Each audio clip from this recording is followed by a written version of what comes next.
Welcome to Little Koi Out of the Frying Pan, Thriving After Trauma. This blog post is titled, The Day I Should Have Died, Part 3 and the final part. This is the final part of a 3-part blog segment on my suicide attempt story. Trigger warning, suicide and self-harm. Around 11 p.m. on the evening of my overdose, I was moved from the ER to the ICU on suicide watch. A nurse sat with me all night long. I don't remember sleeping much. While the activated charcoal did its job, I still felt the effects of all medication I had taken. My brain felt fuzzy, my mouth was dry, my vision was blurry, and my body overall felt woozy. And to be honest, I was not grateful to be alive. Earlier in the emergency room, I was given the choice to voluntarily commit myself to the 72-hour stay in the psychiatric ward or be forced to. Either way, the stay was unavoidable. To maintain some control, I voluntarily committed myself. The 72-hour stay would commence after I was released from the ICU. The next day, the nurses changed out. Each nurse rotated every 2 hours to watch me at all times. I was not even allowed to go to the bathroom alone. I remember asking to take a shower, but I was told I couldn't. Finally, a nurse told me she could give me a sponge bath, but I quickly declined. I was told I would be moving from the psychiatric floor that afternoon. I remember one nurse came in for her rotation, and we immediately recognized each other. She attended a new church I was attending. We engaged in some conversation, and she said, "Did you know the doctors can't believe you're able to leave ICU already?"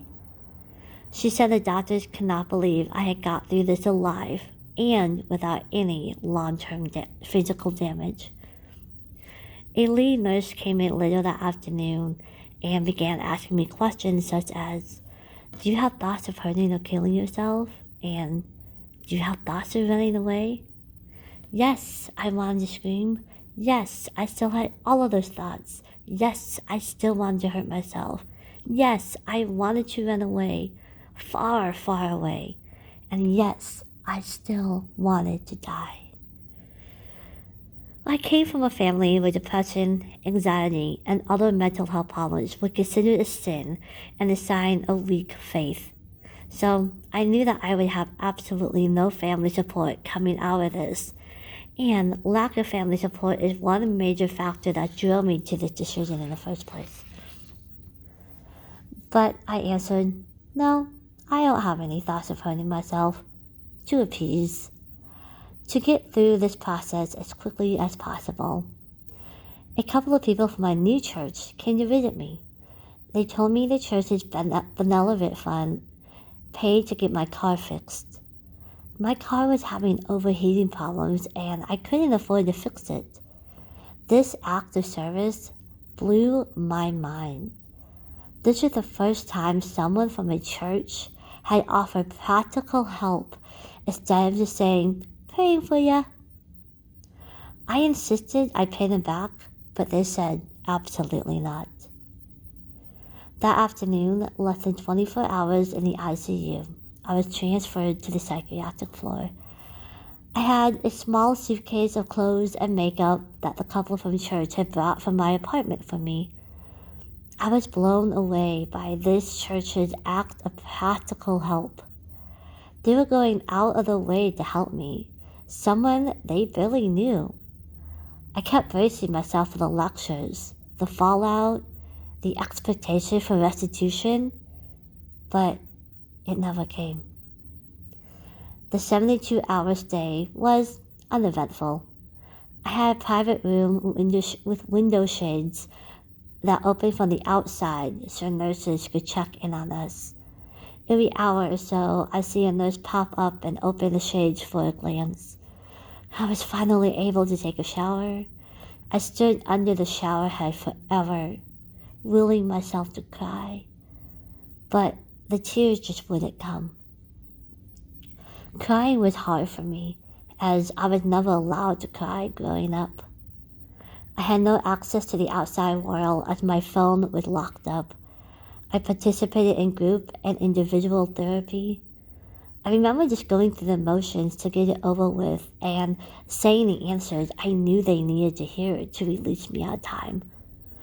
I was allowed 2 phone calls a day, up to 30 minutes on a communal phone, where I used my time to talk to my friend, John Eric, the one who called 911, that lived in a separate state at the time. I was grateful to be in some short-term stability with regular meals, a routine, and predictability. However, group therapy and the individual therapy did not do much for me personally. I am sure it was partially because I was already resistant to it, but also I was scared to talk about my deeper problems. I still felt like I was the one to blame, and I would be found out as a victim imposter. I was on an extensive nutritional regimen. During the week leading up to my suicide attempt, I had been starving myself. I had not eaten anything for 5 days straight, and my potassium levels were critically low. If I could not finish my meals during my stay, I'd be given nutritional shakes to supplement.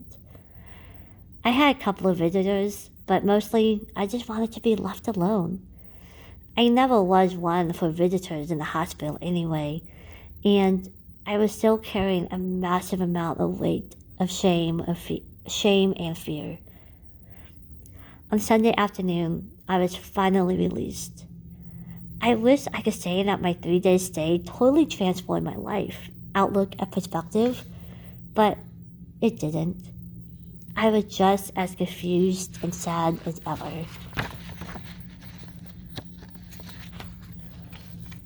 I told the staff I was feeling better. I was not feeling better. I told staff I did not have any self-harm thoughts. I did. I told staff I was feeling so much more hopeful about life. I wasn't. However, I had gotten a small taste of some actual love from these church members and from John Eric and his family, and I started to become curious about this kind of love. It was just enough to pique my curiosity, and I decided to venture into life again to see if I could get more out of it. There are photos attached to this blog. If you go to my blog website, which is in the description of in my YouTube channel, there are photos, and in this particular blog, I have photos of me celebrating my 22nd birthday, which was about 3 weeks after my suicide attempt. So anyway, thank you so much for joining and listening, and I will see you later. Thank you. Bye.